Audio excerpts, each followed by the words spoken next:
Allez, en route, direction Crescentement, à pied, toujours à pied. Les jambes savent, elles savent avant moi, avant que la tête demande pourquoi. Pourquoi on y va? Pourquoi encore? Pourquoi toujours ce chemin? La tête demande, les jambes répondent pas. Elles avancent, c'est tout. Elles ont décidé seules, sans me prévenir. Elles sont parties, et moi je suis derrière. Je suis le passager de mes propres jambes. La tête sait pourtant qu'il n'y a rien à trouver là-bas. On s'y emmerde sec autour de ce lac trop lisse, trop rond, trop luisant de rien. Personne n'y a navigué si ce n'est la barque de celui qui nettoie, et cette eau-là ne reflète rien qu'elle-même, surface morte, muette, sans histoire, aucune mémoire, rien. Et pourtant j'y vais. Le corps y va presque tous les matins, et la tête court derrière en cherchant une raison. Avant, je pensais que les lieux si neufs, si plats, ça n'écrivait pas, tant ils me semblaient inféconds, morts avant d'avoir vécu. Mais finalement, l'impersonnel génère des mots aussi. Le silence fait surgir des sons. Il y a toujours une voix qui, sans expliquer ce que tu fous là, vient témoigner, dans ton silence et ton ennui, qu'une langue endormie commence à se réveiller. Le Crescent Mall est devenu mon principal point de chute, tout simplement parce que c'est propre, sans bagnole ni moto, et c'est climatisé. À force de passer son temps ici, l'air conditionné finit par devenir l'air normal, l'air vrai, l'air juste. Celui du dehors sent bizarre maintenant. L'essence, le fruit gâté, les ordures. Et puis dehors c'est étouffant, l'air est épais, déjà occupé, travaillé par trop de respiration. Il a circulé de corps en corps, logé dans des bouches, frotté des gorges, frôlé des peaux, longé des écorces.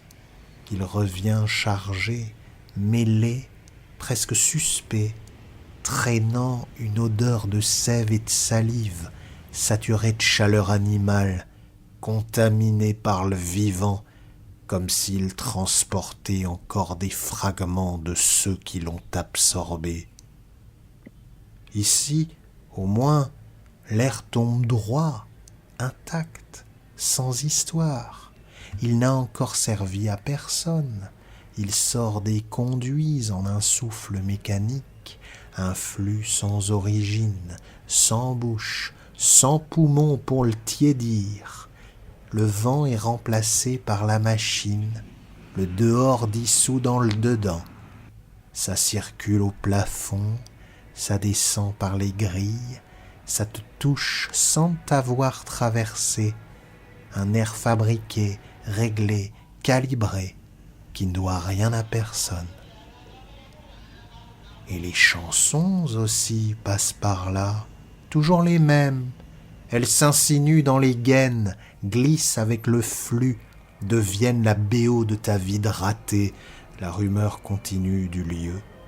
Tu ne les écoutes même plus, elles t'habitent à bas bruit.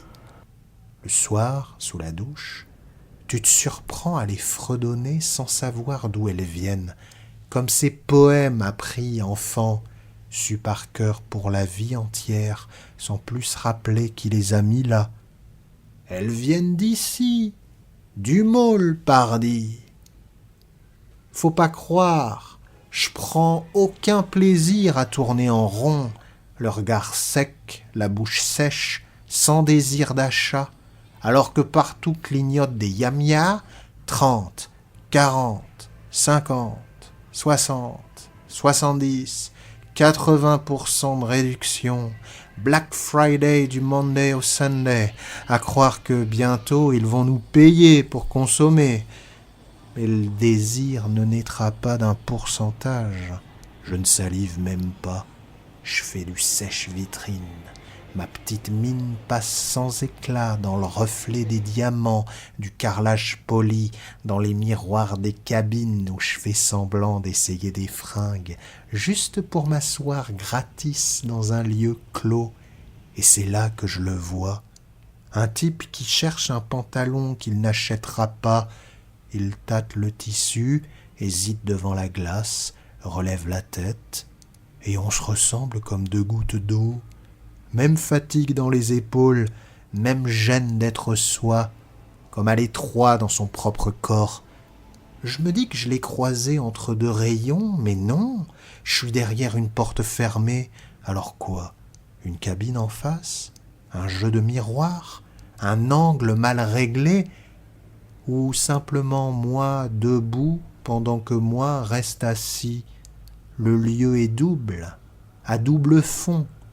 On y entre seul et on s'y retrouve accompagné. J'y vais 2 fois le même jour avec 2 états distincts.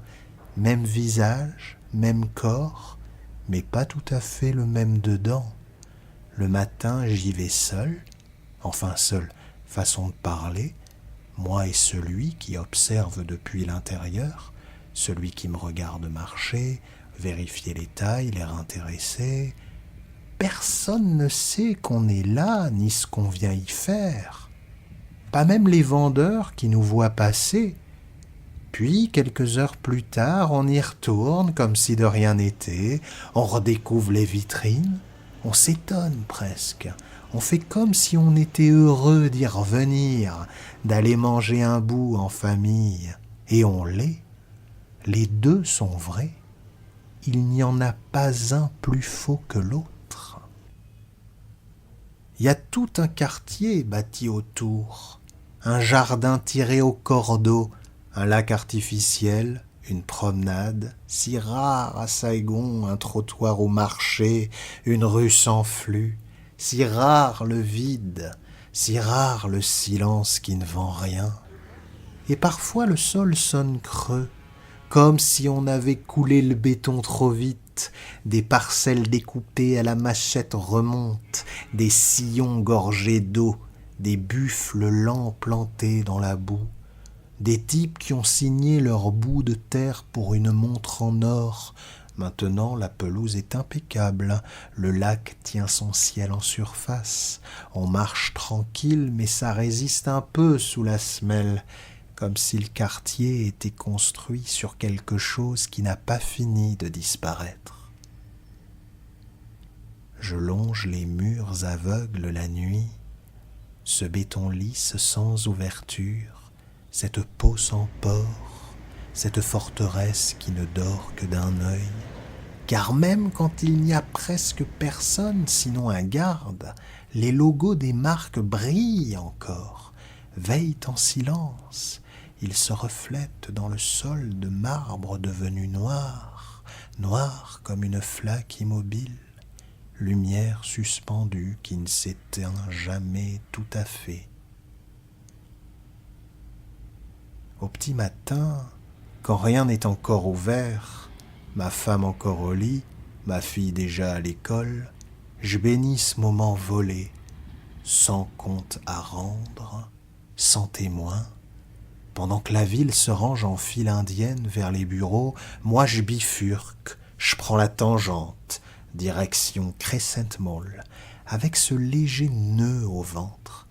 Pas de quoi fuir le pays, non, juste assez pour sentir que je dévie, comme si je sortais sans badge, sans signature au bas de la feuille. Comme si je m'absentais de ma propre vie sans prévenir l'administration centrale. Rien d'illégal pourtant, rien de répréhensible. Et pourtant, je marche plus vite que nécessaire. Je surveille les carrefours, je baisse un peu la tête, je garde cette micro-frayeur bien au chaud. Elle me fabrique une cavale à domicile. Et dans ma poitrine, ça bat comme si je passais un poste de contrôle invisible.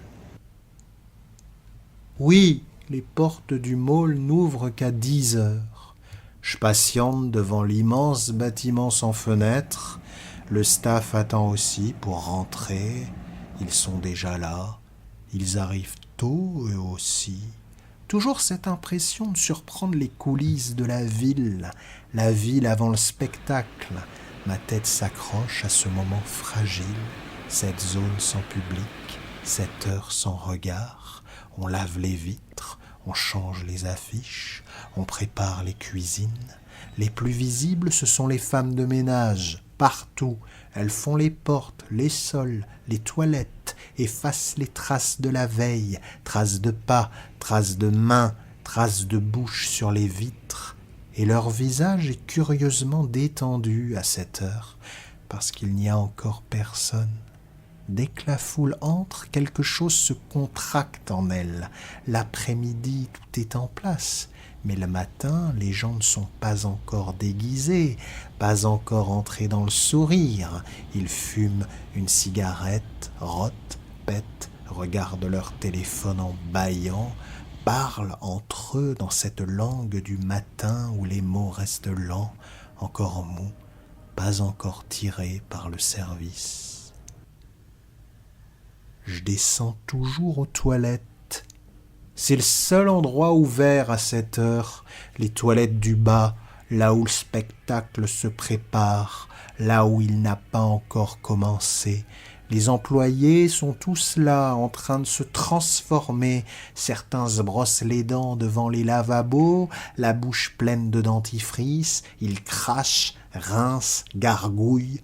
D'autres se passent du gel dans les cheveux. Coiffure très élaborée, bien peignée, bien fixée, chaque mèche disciplinée.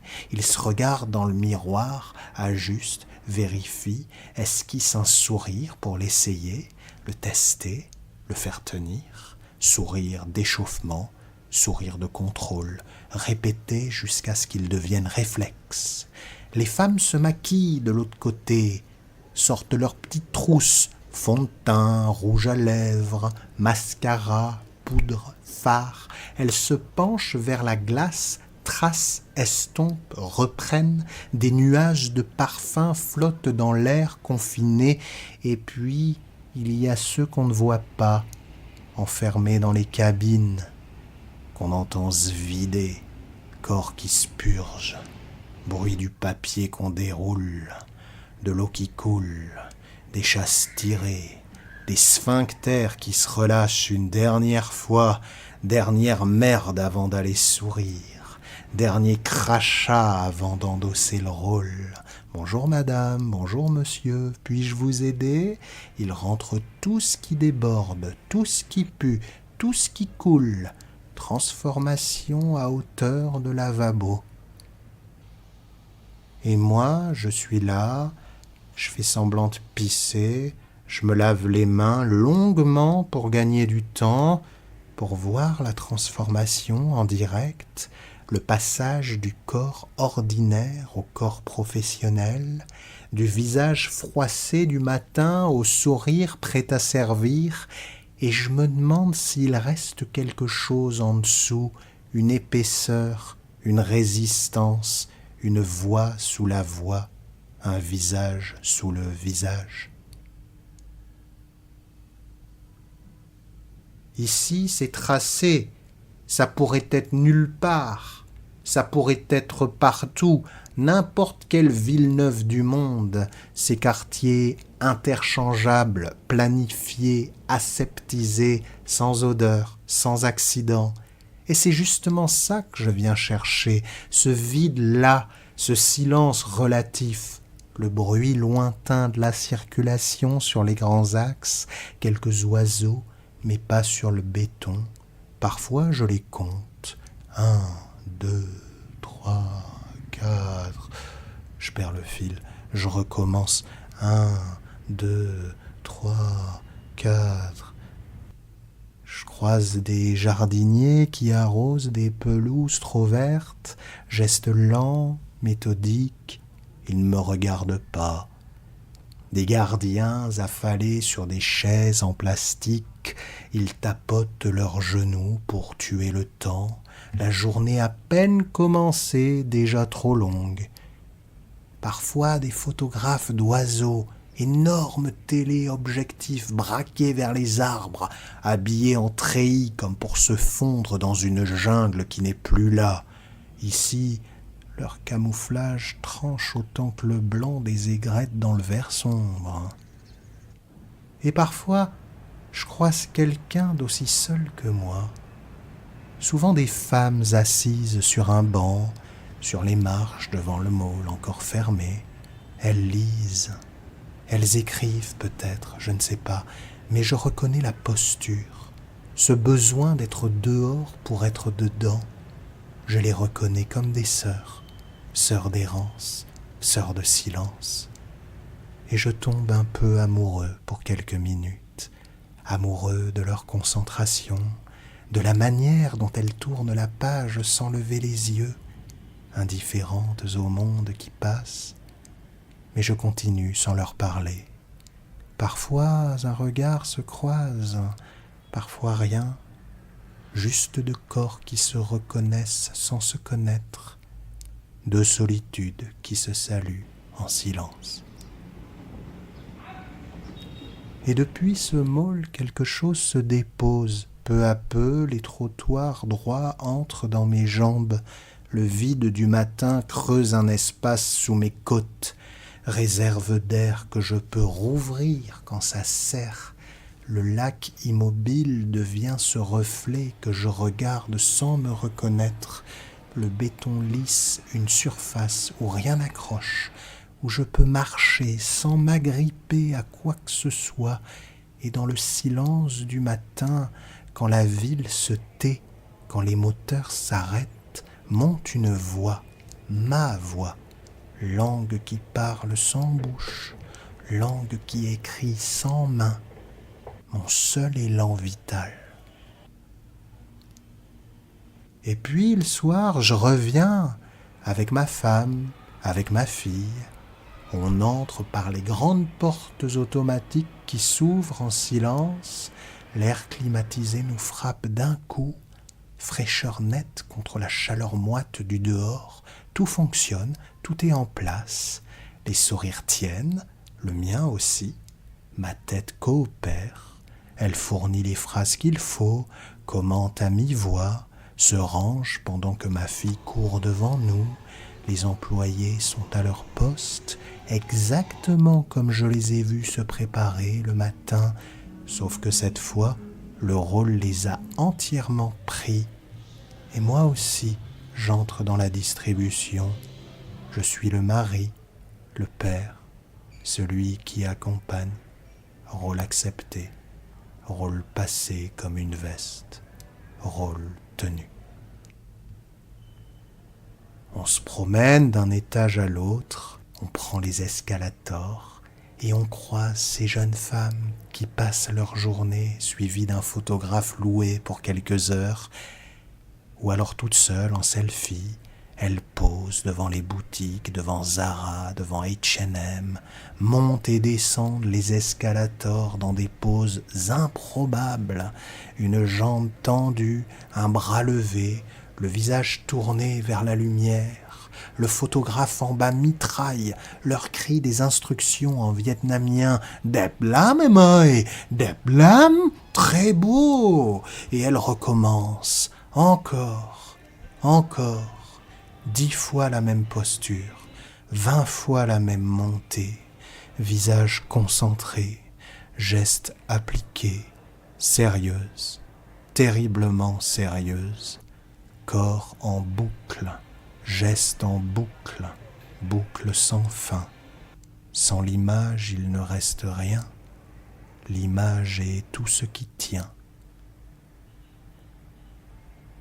Au dernier étage, parfois, je vois des oiseaux, des moineaux qui ont réussi à s'immiscer on ne sait par où dans le môle, par une bouche d'aération, par un interstice invisible, et c'est étrange de les voir là, sous les néons, sautillant entre les tables, le ciel oublié, ou jamais connu, nés ici, dans l'artificiel, le climatisé, le régulé. Je les regarde attendre la miette qui tombera d'une main d'enfant, d'un bol renversé. L'oiseau se précipite, pique, disparaît aussitôt. Oiseau qui vit là comme nous. Et je me demande s'il se souvient du vent, des arbres, ou si pour lui aussi l'air du môle est devenu l'air ordinaire. On refait un tour, encore un escalator, encore une vitrine, et pendant tout ce temps je tiens mon rôle, je souris, je réponds, je suis là, avec elle. Mais une partie de moi est restée au bord du lac ce matin, sur le pont, à regarder l'eau immobile, deux temps superposés, deux densités dans un même corps, le môle du matin et celui du soir qui coexistent, se frôlent, se contaminent, et je marche encore. La question ne réclame plus de réponse. Le môle se dépose en moi comme un sédiment, couche après couche, jusqu'à ce que celui de dehors devienne un môle dedans, un nouveau pli dans ma ville intérieure.